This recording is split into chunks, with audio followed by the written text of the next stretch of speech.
Today, we're happy to team up with James Bond Club Ireland to talk about their club and their views of the James Bond franchise. Hi, this is Dan. And Tom. Of SpyMovieNavigator.com and our podcast show, Cracking the Code of Spy Movies, the premier go-to resources for spy movie fans. All right, let's jet off to Ireland and see what's happening with James Bond Club Ireland. Paul and all, we're happy to have you guys here today with us because James Bond is a worldwide phenomenon, and your group, the James Bond Club Ireland, contributes to this worldwide presence. Thank you guys for joining. That's great. Paul, tell us first of all who your guys are here and what you guys do in the club, and then we'll ask you about your club. All right. So, hi, Dan. Hi, Tom. Thank you very much for having us on. And hello to the Spy Movie Navigator audience. It's really a thrill to be here. My name's Paul Lally. Some of you may have seen me clinging onto the periphery of the Bond community over the last few years. I am now for want of a less megalomaniacal term, the president of James Bond Club Ireland. And with me today are my team who helped me look good in front of other clubs. I have Kevin O'Callaghan, Sean O'Hare, who are joint vice presidents, and Andy Watson, who is serving as my second in command, third in command, treasurer. You know, if we ever get any money into the club. Yeah, between us, we're doing all the organising, putting together events, and connecting with people. But we are, we're very excited to be here. So thanks for having us. Yeah, Pleasure absolutely. to meet all of you. Thrilled. Yep. All right, Paul, first tell us when the club was founded and the big question, why? Yeah, why, right? Like, does anyone need another club full of middle-aged dudes looking at James Bond films? I mean, I'll give you the short version, which for Irish people who are kind of averse to being succinct may not be that short, but we'll see. I'd been sort of commenting on the sidelines from Bond community stuff for a while, and then I got a text or whatever, I can't remember what social media platform, but from a guy called John Lennon, and I assumed immediately that was spam, so I ignored it. And then I got another message, and I noticed that his name was not just John Lennon, but under it was written in Irish. It was Sean O'Lennon, and I thought, okay, I'll just check this guy. And it turned out it wasn't spam. It was this guy from Carlow in Ireland, and he was saying, hey, you know what? I'm just trying to connect with Irish Bond fans because I feel like there's a lot of us out there, but we're really not connected. We're really not doing anything together when we could be doing. So I want to try and do a screening and see how it goes. So I said, wow, okay, this guy seems nice. So we went to a screening. We did our first screening was on Her Majesty's Secret Service in a cinema in Dublin. John put his own buck into it, and he didn't know what he was doing at the time, so he paid. I think he got taken to the cleaners by the cinema, but a few people showed up, and we were like, hey, this is really cool, and we started sharing war stories. And one of the things I loved about your site is you have those stories about how you were kids, and you skipped school, and you went to Goldfinger and everything. And I think those are really important because we all have those kind of stories. And we all got into it and we were jibber-jabbering and we were jibber-jabber. And suddenly the day was gone and people had to go back to their homes and stuff. And we thought, we could do a bit more of this. You know, this could be something. Yeah. And he kept going. He kept doing the screenings. Then he started doing stuff like book clubs. He started doing collectibles, people who were into sort of toys, the figures. We started getting into, the Bond novels, who'd read the Bond novels, who'd done the continuation. And suddenly there was a sprawl of stuff and we were kind of all over the place. Like, how are we going to deal with all this? And we started to get a bit of a rhythm going. And that was 4 years ago. John started it on his daughter's birthday, his daughter Eilish, and she had become the unofficial club secretary. He was only a teenager. So we had a lot of fun with that. And then these guys got involved and we were going great guns. Unfortunately, John was suffering from cancer. He was quite ill for quite some time. And we lost him in the summer of this year. He passed away 2 days before Fleming's birthday, actually, and or the anniversary of Fleming's birthday, obviously. And so we suffered a little bit of whiplash from that. And then we decided, he had always said he wanted his legacy to be, I think he'd really taken a carpe diem attitude. He was gonna, he was gonna live life to the full. He was gonna enjoy his fandom, and he got us all involved because of that. And he wanted us to continue that, and he wanted to keep his family updated of what we were doing so they could join in as well. So it's as much a part of his legacy as it is our passion for Bond that we have kept the club going. And not only that, but we have been interacting with other Bond clubs, communities, people such as yourself. And the love and support and energy, enthusiasm that we've enjoyed has been so inspiring that I think it's made us want to continue and grow and expand on the things that we do. It's a good story. You've got your club. How does somebody find you? Great. So we really want people to interact with us with that. We're all about encouraging discussion. So please check us out on Facebook, Instagram. We are also on YouTube, and we have a small presence on TikTok, and we've just joined Blue Sky as well for those people who are up to date and want to get into chats like that. So please check in with us, see what we're doing if you like it. Is it all branded the same?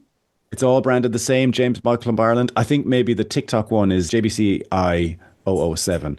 But if you find us on any one of those platforms, you'll find links to the rest of them. You'll notice the branding. It's a bit like this, but it's got the Irish colours on. How many members do you guys have, and what level of interest do you guys find? Sean, do you want to tell us how many members? I think 700 on the Facebook and 500. Yeah, there were 700 on the Facebook. There is. We have a bit of a WhatsApp group. There's a bit of a like sort of there's people who come to screenings and that. There's about 40 on that there, but the Facebook took off big time, and we're also, as we say, on Instagram, and I'm not on TikTok, but we're on TikTok as well. But yeah, no, the club is continuing to grow, and we're finding more and more people, as I say, in Ireland, but also further afield that want to join our club and want to be involved in what we're doing. And as a thing is, just carry on from what Paul was saying, we're looking just to find sort of niche sort of elements and things. All the Irish touch is what we're looking to promote as well within our club. So it's a big thing for us, and it definitely reinforced what Paul was saying about continuing on the legacy of John. He got me involved in the club, just pure chance. I happened to be talking to Al, one of the members, and they said, we do screenings. I said, what do you mean you do screenings? Oh, I better get myself to Dublin. And it all took off from there. And yeah, I've formed a lot of friendships through the group, and it's great to be able to chat Bond to people at any time now. It's brilliant. Yeah. It's certainly grown from the original 7 or 8 of us that went to that very first showing. Yeah. Yes. So are your members from Ireland exclusively, or do you have members outside of Ireland as well? No, we have, and forgive me for jumping in here, Sean. We have what we started off was connecting people locally. So we wanted to be able to, we could see that there was kind of a golden age of fandom taking place. People like yourselves had podcasts, they had audiences, people had, lifestyle channels, literary channels, film review channels. There was all sorts of stuff going on. And we were kind of out there going, well, why can't we be a part of that? Now, we're not any of those. We're kind of a bit of all of them. You know what I mean? Yeah. We're like, we're kind of like the full department store rather than a niche brand. So we're trying to, in some way, engage people at all levels. So whether they are, they got through it through the films or through gaming or whatever, so that they can just dip their toes in and go a bit further, touch into Fleming. You guys have done so much with the Fleming. It's been superb. Well, thank you. And we found that the connections were, we have people, first of all, I want to say, represented even here amongst us. We have people from the Republic of Ireland, the Rebel County, Kevin, and we have people from the north of Ireland, Andy. And to give you a flavour of what that's like, I mean, Andy was a former policeman. He used to work with some of the unionist parties up there. And 25 years ago, you may not have had such an easy relationship between those two groups of people. But now, I'd say, I don't want to speak too ostentatiously, but we have basically united Ireland in that regard. Oh, that's good. That's good. I'm joking, of course. Congrats on that. Leave it to Bond. yeah, leave it to Bond to unite Ireland. No, but jokes aside, we're across the island of Ireland, but we also have a lot of people interested who have either family in Ireland, have been in Ireland, lived in Ireland once, or are just curious, and it's been really nice. We've had people like the James Bond radio crew from the UK come over and visit. Yeah. Super guys. Yeah. Chris Wright there, he came over as well with that group. Razor Loppy, a bunch of people, Becky Andrews, super people, and they were keen to have the crack with us, and that was really, that's what we really want to thrive on. It's that positive connection within the community that we want to evolve. Yeah. So how often does your club meet? And when you do, whether in person or online, what kind of subject matter do you do? Do you have a schedule and a set agenda? And if you do give some examples of the kind of topics you guys talk about and how long these kind of conversations take place, and whether you get a lot of feedback in terms of different opinions. I'm sure not everyone always agrees. I think Wow. everybody's opinion is their own within the group. Yeah, that's it. And I was amused by one of your questions was, what does your group think of this? And I was like, if you ask any two people in the group how they like a boiled egg, you'd get a different answer, right? That's exactly what we want to ask. There are no universal answers. Yeah. I mean, I'll let the guys opine in on this, but one thing I would say is we're a little bit scattergun in our. I know we've been around for 4 years, but we're still pretty nascent in terms of finding our identity and finding what we do. We've kind of tried a little bit of everything, and now we're trying to put a little structure around that. So screenings were a big thing because that meant it was kind of cool to see the films on the big screen and then meet in person afterwards. Those were great. We also found that the quizzes around Christmas time and stuff like that were great fun. And we've started some book clubs. Guys, jump in and say, what else do you think you've had fun with or that the guys have reacted to? But the weekend, the meetups over like the various points in Ireland. We've had Cork, Belfast, Dublin, Kilkenny, which is nice just to be able to relax, know that you haven't got to drive home and share a few beers and a few tales. Yeah, nice, That's awesome. Yeah, I've been to most of those towns. Yeah, no, it's definitely just looking over there, even just the past year. Like we're doing something every month, whether it is a book review, a screening, a meetup, maybe just to get on a Zoom call. We're actually organising a few things over Christmas here now, so we're always doing something. As Paul would say, it's a bit of scattergun, but we're sort of just things come up, and like definitely the screening this year, we've based them on the anniversary films this year. We're planning on doing that again next year. We've also got hopefully a couple of interviews or link ups with other groups coming up now in the near future next year. So we're planning for next year as well, but definitely there's always something every month, and even if it's a short video up on the socials and stuff, we're trying to just find out a couple of things connecting Ireland to James Bond. Yeah, and in awesome. terms of what people like, Dan, what people like to see, we're trying to set up a better kind of feedback loop with the people who follow us. We want them to engage with us. yes, Have a social media presence for that. But we want to get better with putting out polls and things like this. Like, what would you like to see? What would you like to be a part of? sure. One of the things that we, put a sort of finger in the air and said, would you be up for like traveling somewhere to go see a location? And I was so inspired reading your stuff about going to Shiltorn and Yeah, that's a fun must. stuff. Yeah, it's so great. And I'd love to take a group of Irish Bond fans over to do that. So we want to get a better feedback loop. We want to get more of their input, and then we'll just try and arrange that because we've been doing a lot of sort of low hanging fruit, as it were, and now I want to try and get a bit more. See if we can have events that people would like to travel to, and see if we could have guests over that will be a bit more high profile and stuff like that, So those are the types of things we're reaching for 2025. That's awesome. do you have like big Zoom meetings where you guys all get together, or as many of your 700 as possible? Do you ever do that kind of thing where you're talking and? Not 700. No, We have had a couple of episodes where we've tried to invite as many people on as possible to do reviews and to do quizzes and things like that. And I think we need to just try more of that stuff, get people involved. Yeah, it's fun, but it is difficult to get. We have 22,000 followers on Facebook, and it's hard to get them to do things because everybody's busy. They're doing a million things, but it's kind of cool if you can get 10, 15, 20 people together. It's, that's, you get so many different opinions and a little views. straighter now that I know that 22,000 people are listening to us. We did a couple of sort of Zooms over the last year and a half where we were able to like interview like Joseph Darlington. Oh, he's a great guy. Tyson on with Warren Ringham on with the guys from Spy Hard. So we're looking at doing more of that maybe as well. But it gets people together, and then when the chat's over, we can all just generally have a crack about James Bond and different sort of aspects of it, or if there's a bit of news broke, sometimes you might be able to jump on, have a bit of crack with people. But we're looking to get more of that as well coming up. Can I just ask, does everyone understand the use of the term crack in this Yeah, conversation? yes, yes, I yes. know in North America it has a Yeah. different connotation, Yes. No, it's a. No, we know what yeah. it means. Yeah. Yeah, 'cause we were joking. Hey, we should go and set up a bar in the States and call it the Crack House. See how we get on. Cautioned against that. Our little Yeah, Irish bar has a big sign outside, Great Crack or something. great So crack. Yeah, we're and good. it's that For kind of thing anyone that, who comes over here, though, if they're fans and they want to join us, plenty of crack to go around for everyone who's coming from America. Just want to get that out there now. If that's the sort of thing, plenty of Good it. to know. yeah.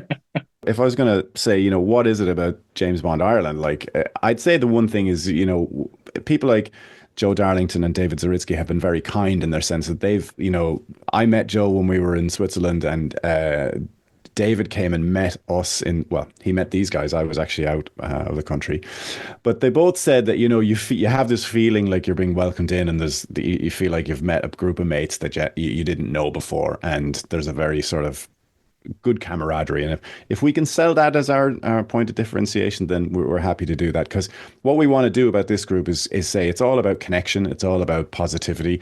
We welcome people with strong opinions. That's fine. As long as you can be positive about it, then that's great. Yeah, so I actually have two questions kind of based on what you just said there. Are there specific topics that you tend to get the liveliest disagreements with? As you have that, is it, which is the best Bond movie, which is the worst, whatever, or does this movie suck, or is this one good? And then are there regional differences that you find? Does one region of Ireland tend to go one way with the way they look at things? Well, Sean O'Hare is the president of the People's Republic of Pierce Brosnan fans. And Yes, yes, I'd have to say definitely number one Pierce Brosnan fan, I would say. But yeah, it's that splits opinion sometimes. I was laughing when you asked what would come up, but every time we've had a screening and we meet up afterwards, we always land back on talking about No Time Today. Okay. No matter what happens, we end up talking about No Time Today, and there's different opinions within the club, and Yes. it gets the conversation going, put it like that, and then there's Andy and I also have to be restrained when we're together. Now, I would definitely come out the loser of that entanglement, so I tend to run fast, but but it's great. yeah, it gets the conversation I going. haven't changed my views. I've just mellowed. Time will do that. Yeah. Yeah. How many times have you guys seen that movie? At a time today? Yeah. I'd say about 5 or Twice. 6. Yeah. I've seen 75% of it a lot. That's not a slight on the movie. It's because the end of it requires such an emotional investment. Yeah. Genuinely. Now I know people have their strong takes on No Time Today. You can hate it. Yes. I'm always gonna err on the side of, if you make a strong creative decision, I'll support you, even if it's a step away from what you've done before. I'll go with it. I love the Daniel Craig approach. I think he's very cool. I know people have their issues with Daniel. Always the last Bond gets the harshest critique until the new one.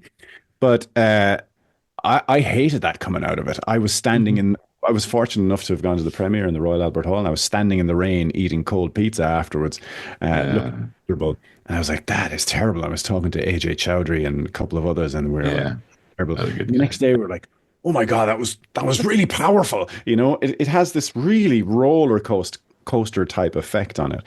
And I can watch like up to sort of Safan's Lair point as a kind of a regular Bond film, super entertaining every time. But when they play Final Ascent and all that stuff happens, like, it is a massively emotional film. Like it or hate it, they created a huge emotional ride. So I'll Yes. leave it there. They did it that. Now, have you only seen it in 2D? Have you seen the 3D? Or do you have, I don't know if you have what we call 4DX here, where like you have the seat shakers and all that stuff. I have not seen that. I know a couple of people who have. I've seen it in an IMAX theater. I haven't seen. Did you say 3D? Is there a 3D version of it? There is a 3D version. They actually didn't shoot it in 3D. They did it in post. And the title sequence is probably the best use of 3D I've ever seen in my life. Really? I mean, it is spectacular in 3D. Now, the rest of the movie, there's some really good parts. And again, it wasn't shot in 3D. So, you can tell some of it was done in post, but that title sequence just blew me away in 3D.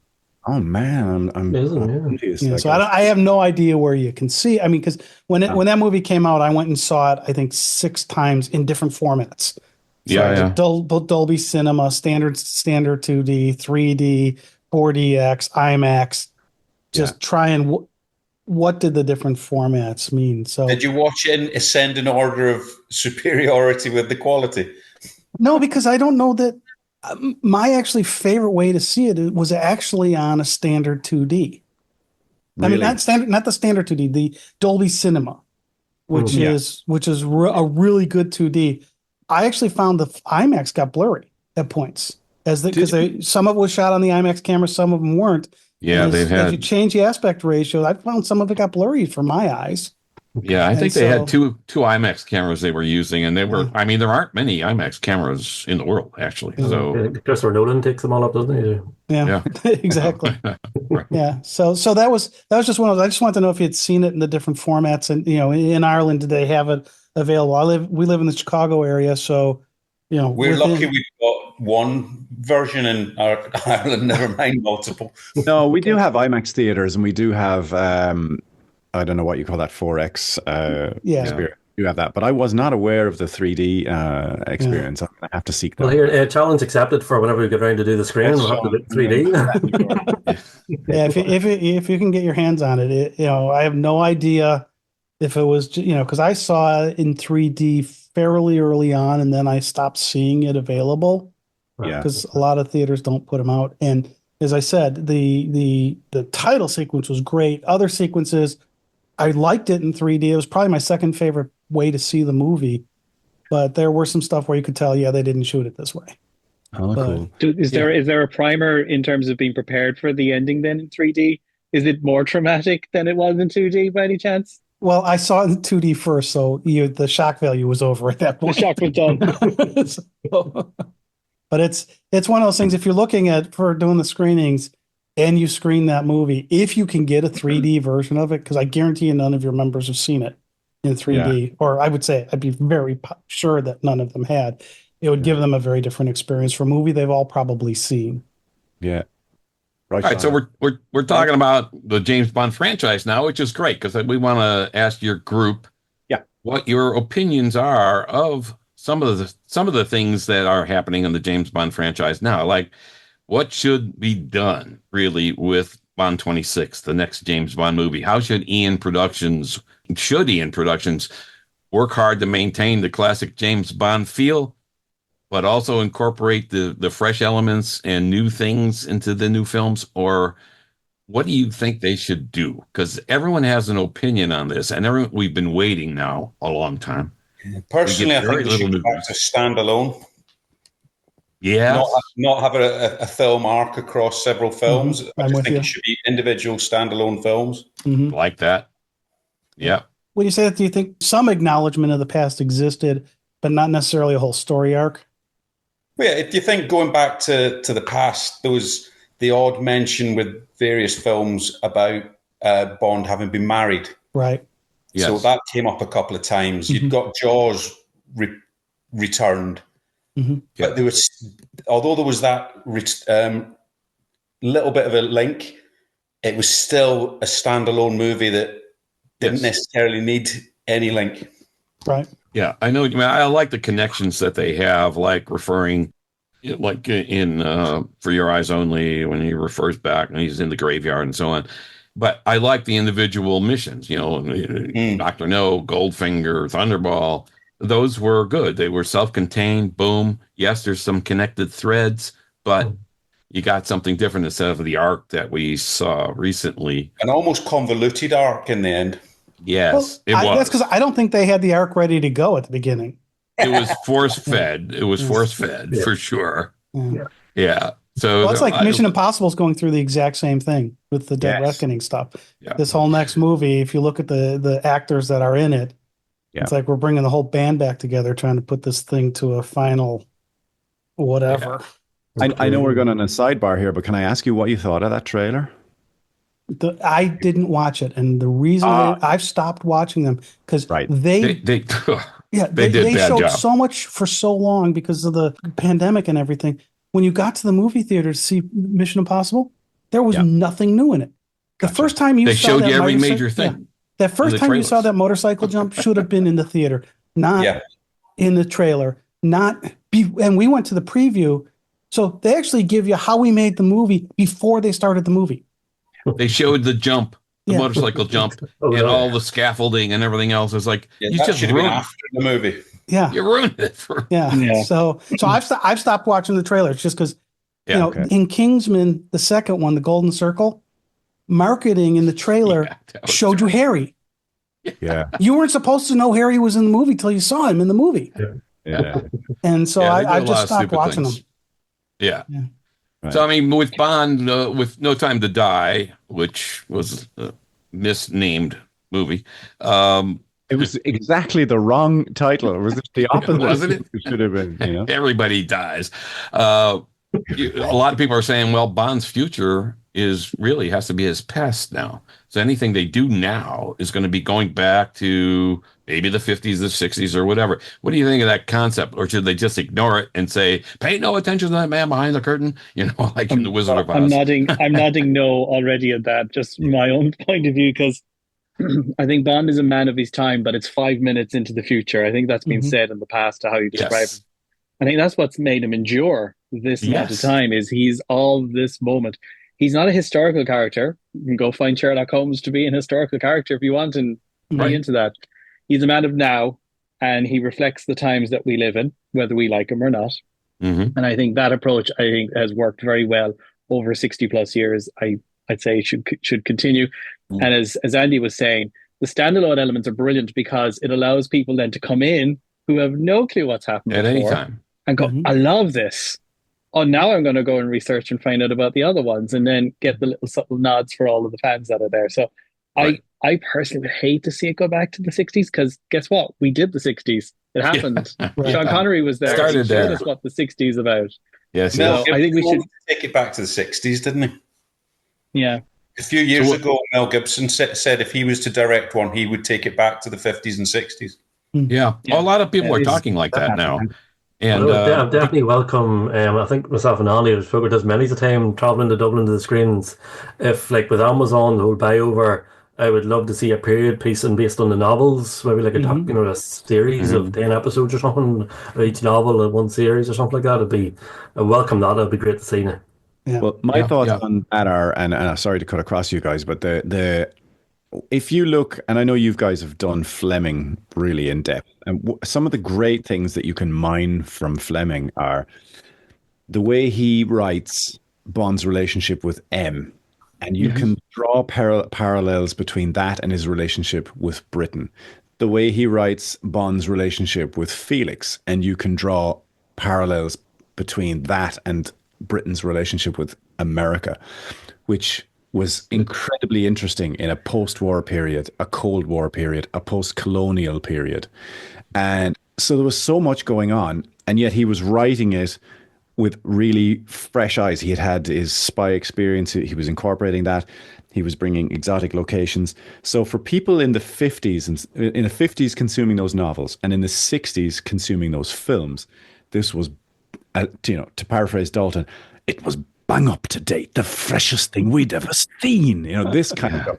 Apologies to all the good people who can do talking impressions for that. But, my thought on it would be to preserve those nuggets that we get from Fleming, but use them in today's context. And I think that's where I agree with Kev, as we should push it into the future. There's a lot of things, any sort of change is perceived as, it's crazy, but like we have to keep it fresh because that's what made it successful in the first place.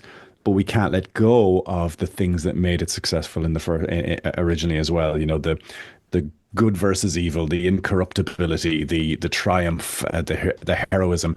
And I think whatever you agree or disagree about No Time to Die, that dedication to service and sacrifice was really compelling, and I thought that was great. It does, though, leave us in a bit of a conundrum as to what we do going forward. Because I know How do you go forward? He's dead. you don't buy Michael G. Wilson's comment that it was just a series of it on its own, cocooned within. Yeah, no, I don't believe that. No, I don't know. I think we'll forget about. I think we'll forget about that actually quite quickly once that next movie comes on, because we're back. We're back on the rails, and we're moving on again. And we have a new Bond, a new adventure, a new world, a new problem. I think we'll James Bond fans don't forget anything. I know we might have forget. Oh yeah, well, especially fuddy-duddies like ourselves, right? Yeah, we're not forgetting. Just one quick one there, just in terms of the modern context. I don't actually. The only reason I don't think the modern context, or the history view or the '60s view won't happen, is purely a financial one in terms of the product placements that all go on. Because I don't think a company that's relevant today who wants to get their brand in there, be it a big British Airways poster on the side of a road in Brazil, who knows, that sort of thing, is going to work going back in the past. And I think that's probably the one thing that's also going to hinder us, a kind of a 60s style adventure. Yeah, that's a good point. I hadn't thought of that. Because that's a lot of money. Yeah. And as we talk about, as they go forward, we've got the previous Bond actors, and they all had their own take on the character. Do you think as they go forward in terms of A, hiring a new Bond, and B, taking that character forward from the writing perspective, what do you think their approach should be there? I mean, because we got this legacy of stuff in terms of the actor and how the actor portrays the character and how they write it. Any guidance to Eon on that? I think that whoever they hire as the actor should be hired purely as the actor. Not like, I think Craig was given too much power in relation to being a producer as well. Mm-hmm.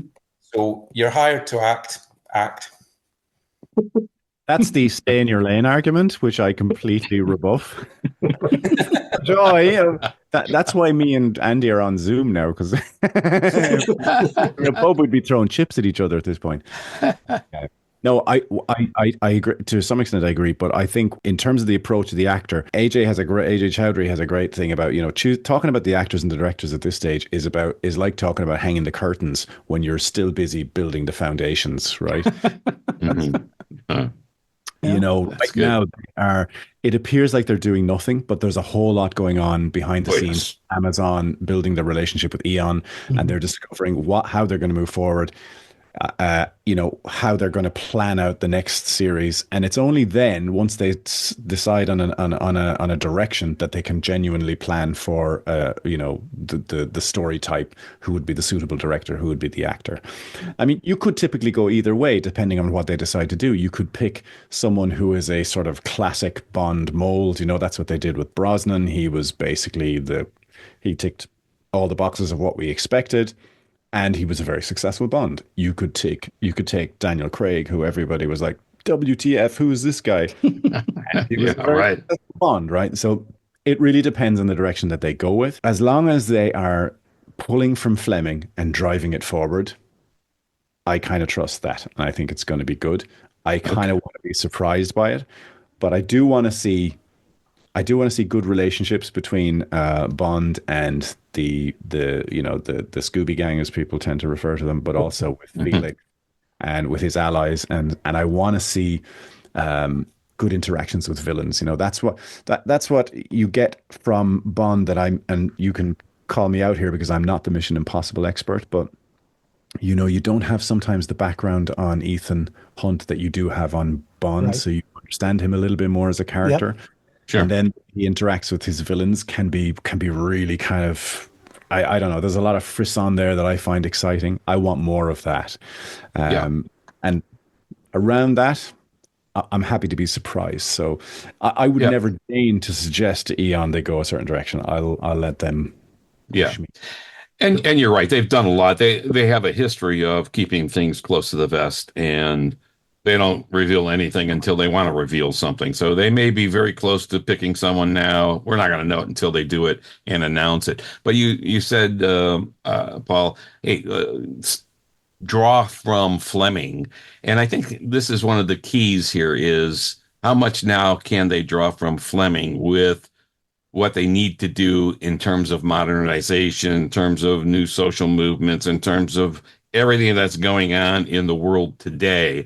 How much can they draw from Fleming? Because I liked anytime they had a reference to Fleming stuff in any of the movies, it was fantastic. I loved it. Except for the "You're My Brother from Another Mother" or whatever the heck that thing was with Blofeld. What? Which one? yeah. You're my stepbrother or whatever. Oh yeah, that was stupid. That there was a tie back to Fleming with that though. Yeah, that was stupid. That was stupid. Yeah, that wasn't quite a tie back. I'm a Craig era fan, but I have no defense in that particular. No, me. I think there's loads of Fleming. Actually, I still think Fleming is just as relevant today. There are core elements in Fleming that still make sense in terms of how you view the world, how Bond sees himself. You transplant that perhaps into a modern context for a modern audience and expectations of a modern audience, but you still have a heritage there. Just in terms of the books and the movie, you can bring back an element of fun. The world is the way it is. We need a distraction. We need someone to come save the day. We need someone who's got gadgets or has a little bit of dry humor and wit, and we can believe in to come and spare us at least 2 hours from what else is going on in our lives. And Fleming has all those elements, and he has escapism, and he has this exoticness that really was what drew it in, and that doesn't change. There'll always be a need for that. So I would be definitely view there's plenty in there still yet to tap into mine, and even go back and refer to what's been done before. I agree. I mean, there's obvious bits you can't put in, like you can't do jumping behind a tree to escape an explosion, like was in Casino Royale, the novel. That's not going to thrill an audience today. But things like his visceral reactions, which I think Timothy Dalton did brilliantly. Yes. Friend, he was good. It's like, I mean, that just gives you goosebumps right on your arms, and that's the feeling we want when we go to the cinema. That kind of electrifying emotion, and I think everything is full of that. Also, I'm a bit of a nerd. When we were doing the book club recently, we were doing, I think, Live and Let Die, and we were watching where they were traveling through America. Now I know travel isn't as exotic as it was back then, but the trains and the historical stuff of that, walking up through Harlem and going into the bad guy stuff, it felt, I mean, it was kind of ludicrous. Himself and Felix basically go day drinking. Great fun, but also kind of scary. But he was able to create that amazing tension, and I'd love to see that again, that fresh version of that. That's what I'd like to see. All right. That's good. Yep, absolutely. Yeah, have they done a good job of that? I mean, we got 25 movies in so far, and I think in general, has Ian done a good job of preserving the Fleming heritage in all of their versions of Bond? If you're talking pure Fleming, I'd have to say it's a mixed bag, someone said that Bond movies are like, sex and pizza. Even a bad one is still good. But in terms of its, if you're giving it a scorecard of marking it against Fleming, some good, some not so good. I like to think that you can create a Bond film that is just kind of a Roger Moore Moonraker is perfectly valid in this series. In fact, some people love that, and I'm just like, that is great. There is it's very elastic Bond. You can swing one way or the other and still come back and retain a loyal fan base. But I think, and Craig gets criticized, I think everything Craig has done, he drew from Fleming. Somebody made an interesting point in that Dalton may have been more Ian Fleming's James Bond, whereas Craig's films were more drawn from Fleming's stories. Now you could debate that point, but it is a good thought exercise, Well, Casino Royale definitely. Definitely. Casino Royale was fantastic. I also think Skyfall has some interesting. It's not directly from Fleming, obviously, but his relationship with M is very strong, and that I think that was explored there. Yeah. I loved all that. I mean, yeah. But I will say, like EON have been doing this for well over 60 years, so they're doing something right. So yes, $7 billion or whatever. Yeah, exactly. So it's always of a time for a time. So each film is very relevant to the time that it was made and released. Yep. Right. Absolutely. So talking about that being relative to the time it's released and all that, I mean, there's a lot of talk now, the whole woke thing and everything else that's going on. How much does EON Production now have to tailor their message and their image of Bond to the contemporary audiences and to what's happening today? Do they have to do this? Well, I mean, I personally don't think that we necessarily need to conflate moving forward with the term woke, which is, Okay. To be fair, a lot of people just, whatever they're annoyed at is just woke. I hate woke, blah, blah, blah. Sometimes if you get kind of really fixated on something, you see everything is through that filter. Sure. So I would say they don't. I mean, I'm not going to get political on it, but you see, there's a kickback against being too focused on identity or anything like that. That's already. Well, Jaguar just stepped into it, so yeah, their new ad. yeah. Well, and they're changing the spelling of the name, so we're going to take something cool and make it really bland. There's an idea. Let's run with that. I don't know if any of you saw the Stephen Colbert sketch on it when they recreated it. It was so ridiculous. No. Really dancing around this kind of pink environment. But no, I generally don't think moving forward and staying with the times necessarily equates with watering stuff down. I think those are mutually exclusive notions, and we don't have to do that. I think every time Bond has evolved, he's done it brilliantly. I loved the Dalton era. But when the audience reacted against it, and then the Cold War stopped, and we had a new Europe and all of that sort of stuff, when I saw GoldenEye, I thought, "Wow, this is really fresh, and and Bond is still relevant." I remember reading all the reviews at the time: "Is Bond relevant?" And GoldenEye just stopped all the arguments straight away. Absolutely. Yeah, George Lazenby wish he would have listened a little more to that when he did his one. It was an Irishman who convinced him to step away from it. Yeah, was his agent Irish who said, "Hey, the Bond thing is over. This hippies and everything. No one's going to identify with a guy with a tuxedo anymore. Yeah, get out." Yeah. Oops. Oops. So one thing I wanted to just kind of comment, just for you guys, this would be kind of a crazy trip for you to do. But if you're really into the Fleming stuff, I don't know if you've ever seen his manuscripts. So like Dan and I've been at Indiana University in Bloomington, Indiana. I mean, this is center of the state of Indiana here in the U.S. You're not likely to just fly over for this. But the cool thing about reading those manuscripts is you see him scratch out stuff, and he has whole pages where you have him maxed out, and then so if you want to kind of understand the mind of Fleming a little bit and how he changes how he's thinking. You have 11 of his original manuscripts that he typed in Jamaica. We never got permission. We wanted to put them up on our website. We didn't get permission to do it. And there's one that's my favorite where he scratches out Pettiville and writes in Moneypenny. We saw where it happened. And they let us touch. We were touching the pages. We didn't even have gloves on. They didn't even make us wear gloves. Wow. Oh, amazing. They brought the books out. You couldn't lift the books because they're fragile and all that. But the typewritten, sometimes he'd scratch out a whole page and write in on the back leaf of the other page an entire new paragraph in an arrow. And it's you can read the one old of those stuff pages too. would be worth thousands and thousands and thousands of dollars. Yeah.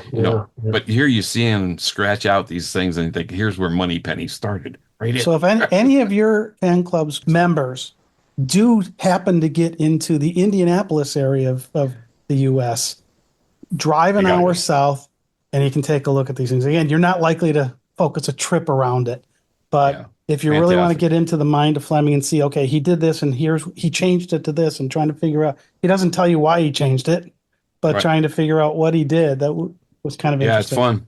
Yeah, and we have a couple of episodes out on that too. It's nice. We cannot use they let us take all the pictures we wanted, but you cannot use any of the pictures anywhere. But it was good for our memory to figure out. Okay, we saw that. It must be really exhilarating. I mean, I'm just from the back of your neck when you see that. We allocated 2 days for it, and we could have been there a week. Yeah. When they brought the first book out and you're looking at it and you're seeing his writing and they're scratching out something, it's like, oh my God. That's a club trip for you. Have your club go there. Yeah, it's a thrill. Yeah, we'll go with you. I love that. I mean, we have a shorter commute for a Bond thing, so that would be a great excuse to do it. Yeah. How long is it from Chicago to that museum? It's Indiana University. It's more than an hour. It's about a 4.5 hour drive. Now you could fly into Indianapolis, and then it's about an hour drive south of there. They also have an original Gutenberg Bible there as well. Yeah. Oh, you've got Trinity. Cool. You've got Trinity there in Dublin. You got that there too. Yeah. So, the Book of Kell. I saw that. That was cool. So yeah. But it'd be an interesting sideline for a group to come to and have everybody take a book and try to figure out, is there, whatever fun things they find in the writings. Yeah, you have to make an appointment ahead of time, though. Yeah. Let me ask you It's quickly. a long flight and drive just to go, no, you can't come today. Sorry. Well, they were revamping the library right after we went there, and it was closed for 2 years. And so people were going, yeah, I'm going to go there. It's like, you can't go now. We just heard your podcast. We want to go. It's like, well, sorry. You can't go. But so it's really cool. Which Fleming, like if you're going to say to someone stepping into Fleming from the world of, games or films or whatever, apart from Casino Royale, because that's a starter, obviously, but what would you say, how would you recommend people to sort of dip their toe into Fleming? What would you say is the selling point? Because, I'm always trying to get people to try it out if they haven't done before.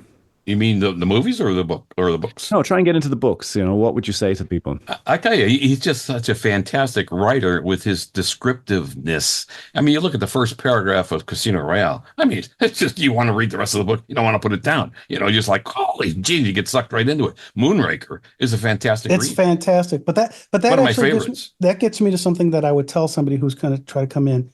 Yeah. Don't think of the books as the movies. So you take something like Moonraker, which was a fantastic read, especially if you put yourself in the time when that book came out, when that novel came out, and the concept of having a missile that's going to fly and take out, was it London? I don't remember now. That concept, totally old technology way of doing things now. And so and that's why the movie was different. And I think one of the things for me that was kind of jarring initially was I didn't realize, when I first started doing that, how different they were. Oh yeah. Right. That it's okay. We pulled a little bit from this and made a movie out of it. Yeah. But you look at the book itself. That was the first shock. So a little warning on that would be good. Yeah, but it's a fantastic read, and it's nothing like the movie. Of course, they landed on the moon in 1969. So when they come out with Moonraker, you're not going to have a missile going up and down. It's like, that's not so exciting anymore. But it's a great read. It is a great read, and we actually have. Yeah. When is our edit of the Moonraker discussion coming out? Is it this Friday or soon? Hopefully this weekend. Yep. Hopefully, over the weekend. Yeah, we had a discussion very soon recently, so it should be good. Yeah, and we want to do more of that kind of thing because just to loop back on one of the questions that you did ask is what guidance would I give EON? I would say, come to Ireland for Bond 26. Undiscovered beauty and some. It would be cool. We all want to be actors in the film. We do, yeah. We want to be actors.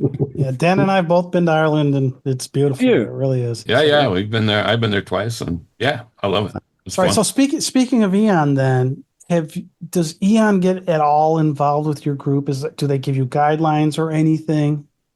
Not with our group. We're still kind of not on their map yet. We're just on the radar of other groups within the Bond community. Okay. And I must give credit to some of the other members of the Bond community, specifically James Bond, the French James Bond Club, the German, the Swiss 007 GB with Phil Dewhurst and David Zaritsky, who gave me guidance and said, look, just create a figurehead, right? Give yourself. So I'm now the sort of face of the James Bond Club Ireland. And that way, when you start to have a bit more structure, a bit more presence, then EON goes, okay, if there's anything happening, then we know who to reach out to. And then they know there's a name there so that if anything goes belly up, there's some kind of accountability as well. And that's what we want to show. We have a bit of structure. We have a bit of formality behind us. So we're working towards that, to being sort of, putting our stake in the ground in the community. And I think we've, to a certain extent, done it. As I said, we've had nothing but love and support from everyone around us, and we really appreciate that. And although we have had no interactions with EON yet, we are going to, elbow in where we can. Yeah. We actually there's a big James Bond exhibit going on in Chicago at the Museum of Science and Industry, the Griffin Museum.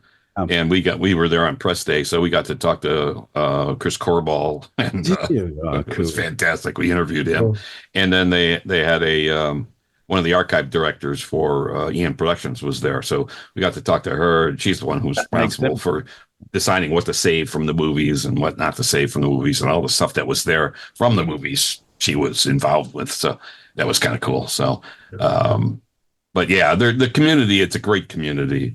We do more than Bond stuff. We do all spy movies all the way back to 1930s and whatever. But we do a lot of Bond stuff, obviously, because that's a biggie. But it's been fun, and the community has been tremendous all over the world. We get great messages from people from all over the world, and it's so nice. It's very supportive of everything, because we all want this to continue. We all want it to be good. We all want it to be better. So. Yeah. 100%. Can I ask you a quick one?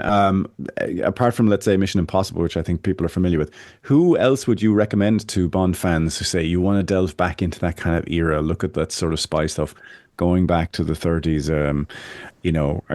Are you talking about Simon Templar, or are you talking about more real life spy stuff? Or who would you recommend people investigate? Oh, they're fantastic movies the Hitchcock spy movies are all fantastic. That whole series of his. I mean, Sabotage, the Lady Vanishes, North by Northwest, The Man Who Knew Too Much, 1934 and 1956. I mean, those are all just fantastic. That would be a nice set to start with. Topaz. All of these movies are really, really well done and terrific spy movies. And that'd be, there's a nice little block of 7 or 8 movies. You could just say, okay, start there. Yeah, but we go all the way back to the 30s. We did Spione, which was in the 20s. Silent film. And so there's so many good ones. Q Planes, there are just a million old movies that we found that are just awesome. And but if I was looking a place to start, I would probably start with the Hitchcock stuff.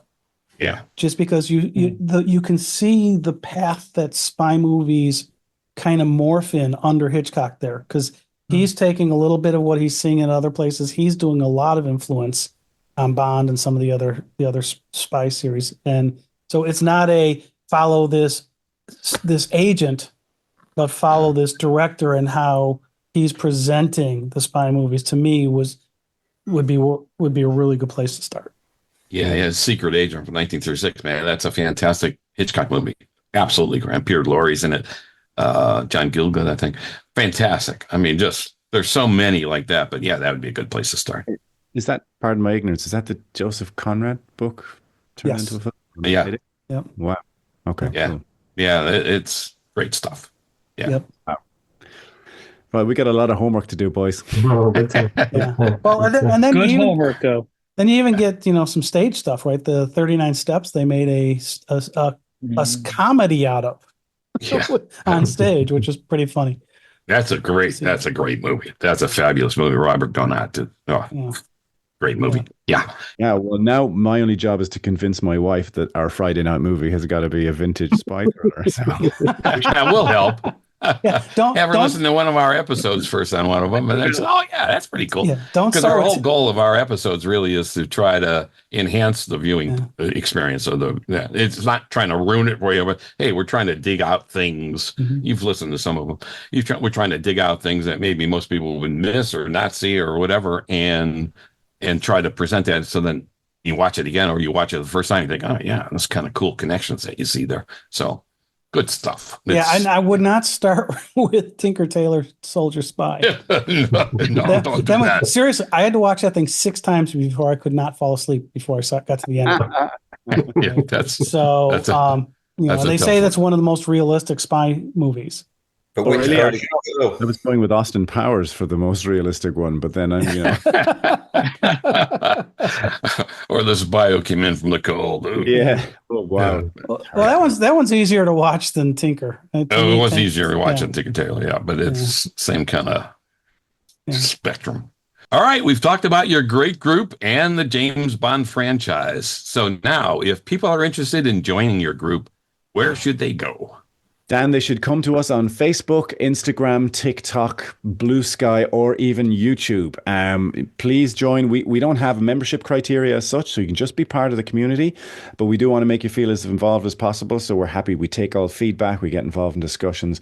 Facebook is James Bond Club Ireland. Instagram is at James Bond Club Ireland. TikTok is JBCI007. And Blue Sky is... I think it's James Bond Club Ireland at Blue Sky Social. So it's easy to find us. Just James Bond Club Ireland will pop up. Do come and check us out. We hope you like it. Send us any comments. We appreciate them. Looking forward to hearing from you. Fantastic. All right. Hey, thank you, Paul, Andy, Sean, and Kev. We appreciate you guys joining us today. It's been a lot of fun. Thank you. Pleasure. Thank you very much. Thank you. Thanks, guys. A lot. All the best. Thank you. All right, this has been Dan And Tom of SpyMovieNavigator.com and our special guest today from James Bond Club Ireland. Subscribe to our show, Cracking the Code of Spy Movies, right now through your favorite podcast app and on our YouTube channel as well. Thanks for listening. We appreciate you spending time with us. Thanks.